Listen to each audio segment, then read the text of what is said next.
Hello, I'm Daniel Dominich, Superintendent of Fairfax County Public Schools in Fairfax, Virginia. What you're about to see is important to me, both as superintendent of the 12th largest school district in the nation and as the father of 2 daughters. As an educator and a parent, I have a responsibility to prepare our young people for the future, and a huge part of that future is technology.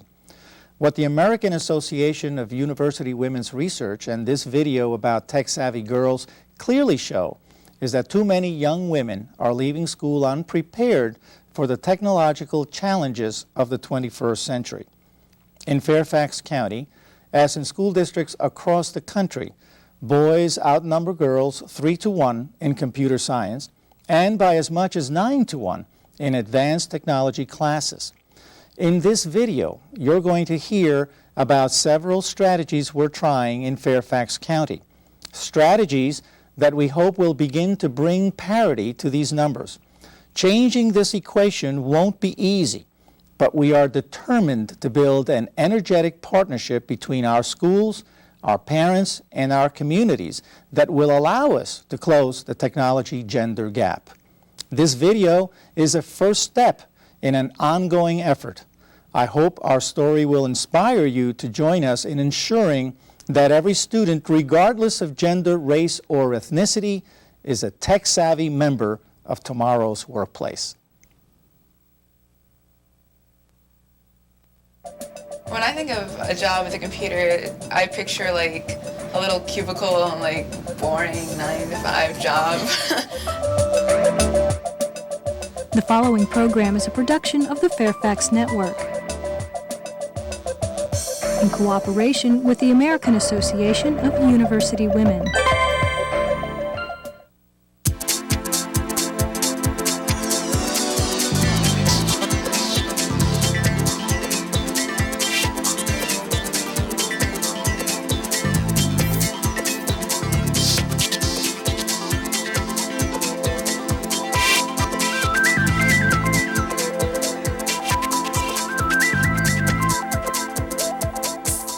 Hello, I'm Mae Jemison.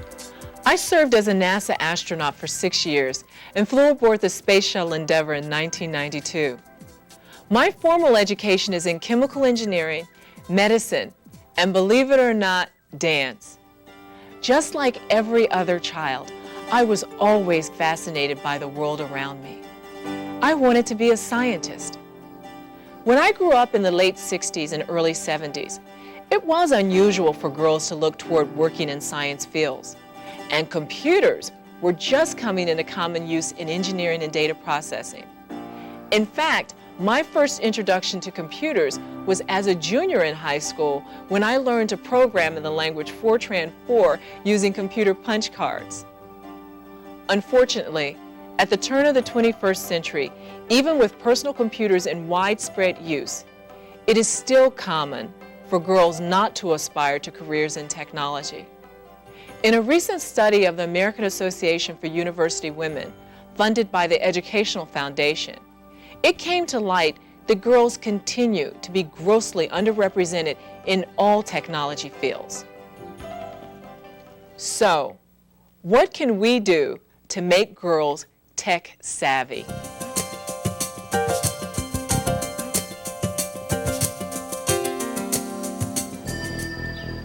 Professor David Satker has written a great deal about gender equity. With his wife Myra, he co-authored Failing at Fairness. This landmark publication documents the inequities in education for girls and boys. Let's take a look at where this country's going. It's all about technology. It's all about computers. It's all about being technologically ahead of other nations. Well, I think we can do a lot better if we open up the genius and the creativity and the intelligence of all our people, which includes females. In the past decade, or even a couple of decades, we've made enormous progress in terms of gender equity. And people always refer to the gains, and they're real, but it's only a half full glass. In some areas, things haven't changed at all. For example, physics, 2/3 male. Engineering, 85% male. In other areas, we've actually lost ground. For example, computer science. 10 years ago, 65% of the majors in computer science were male. Today, it's 75%. We've actually lost ground. We can't be blinded by the great steps forward so that we don't see the unfinished agenda as well. One of the documents is a text version. Part of the unfinished agenda is to bring girls to the computer table and make them an integral part of computer culture, and to make that culture mean something to their lives. Girls have other priorities. Guys are more computer-type people. Throughout every phase of my career, I have used computers. They are everywhere. Chemical engineers control chemical reactions with computers while manufacturing shampoo, gasoline, and antibiotics. Exercise physiologists are using computers to understand how the human body moves, to help runners run faster, dancers become more agile, and patients with knee injuries to recuperate more quickly. And on the space shuttle, computers control everything, from the launch, adjusting the orbit at 17,500 miles per hour, to the robotic arm and returning to Earth. Now, you may think, what's the problem? Teenage girls are on computers all the time, messaging, emailing, word processing. But you know what? This just might be the 1990s equivalent of typing. It's important not to lose sight of the relevance of technology, especially computers, in our daily lives. What do girls think of computers and the way that they learn to use them? Computers are a necessity because we need them. Everybody is really into and knows what they're talking about when it comes to computers, and I'll feel like left behind or something, and I won't be able to move at as quick as pace as everybody else. I think of computers as being fun because I talk to all my friends and get in contact with people. I think the computers are very helpful. That the guys in my class at least are a lot more knowledgeable with computers rather than more so than the girls. Some people say the reason that girls don't follow technology and computers is because they simply don't like it, or they have a phobia to machines, or some reason like that. Well, it's not that accidental. The culture and parents and schools send messages. We determine the content of those messages. A lot of girls, well, it might be stereotypical, but many girls don't like to actually get into the work of building computers and actually getting their hands on and actually building their own computers. We need to think about the message we're sending girls. Think for a moment. If your daughter can't get something to work, do you say, go ask your father or brother? Do you allow boys to dominate class and home computer time and not give it a second thought? Do you encourage girls to take advanced computer science classes? If adults are sending these messages, then adults are a big part of the problem. And as adults, we must be part of the solution. Let's look at some real-life examples of what educators are doing in a suburb of Washington, D.C. to change this. At Fairfax County Public Schools Chantilly Academy, 1,100 juniors and seniors study careers in engineering and scientific technology. But a majority of the girls enroll in more traditional girl classes like cosmetology and dental hygiene, not computer technology.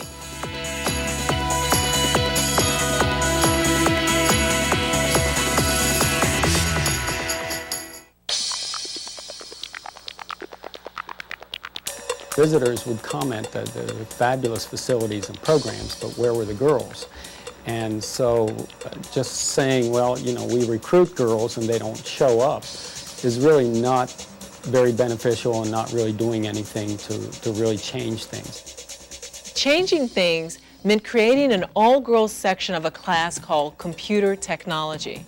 School administrators then recruited female teachers certified in hardware and operating systems who could serve as a role model to all students. Before, I never even thought about touching the inside of the computer. I don't know. We've always had somebody else do it for us, and it was always a guy. I don't know why. And having an all-girls class, you're able to group up, talk about it, and work it out together and figure it out together. The whole lot better. This class is opening up a computer, looking inside, picking parts out, putting it back together, and starting it over, and it's amazing. Opening a computer, like most hands-on experiences, invites further exploration. You cannot have two of the same user accounts. This year I came in to try to learn some more about networking, and being a network administrator in this class, that's where I'm at right now, just seeing how things run, seeing how to set up a network if I choose to have one at home or in an office. I just think a lot of advantages of knowing the information and learning it, and I have a drive to know, I guess. I think that parents and teachers can encourage that process by telling the girls, yes, you can, don't give up, yes, you can. They don't ever show Britney Spears trying to remove the hard drive out of her computer, so maybe there's no glamour in it. I think it's just the way it's sold. And it has to be sold different to girls than it is to boys. That's it. What else do we need to know? And if girls don't see girls in technology classes, we can't keep saying, well, look at all the tremendous opportunities for young women in technology, but yet you never see any in there, or at the college level also. So that's one of the major challenges, is really to get counselors to talk to young ladies and convince them to come over. I'm not an advocate of single-sex classes. I think the only way that girls are going to learn to compete is to compete. In the short term, it does very well for the girls, and I think the girls that are involved in it. But I think culturally, it really does not do well, because they will have to be out in the world, and they won't be working in a single-sex world or going to school in a single-sex school most of the time. And I think they need to understand that they're going to have to be out there and compete whether they like it or not, and that's just a fact of our society. Like Chantilly Academy, many schools are offering all-girl introductory technology classes to combat the lower ratio of girls in these programs. On the one hand, I think single-sex schools have done some wonderful things, especially for girls and women. The research is not overwhelming, because a lot of those wonderful single-sex schools are wonderful because they do the right things educationally, not because they're single-sex. They have females teaching math and science and being good role models. They have smaller classes. They have girls who can talk in class and not be interrupted. When I point out in my research that teachers talk more to boys and give boys more active attention, sometimes people jump to the conclusion, teachers are the problem. Teachers are not the problem. Teachers are the solution. What teachers need, what teachers deserve, is training, are the resources, so that they can spend time equally with all students in the classroom.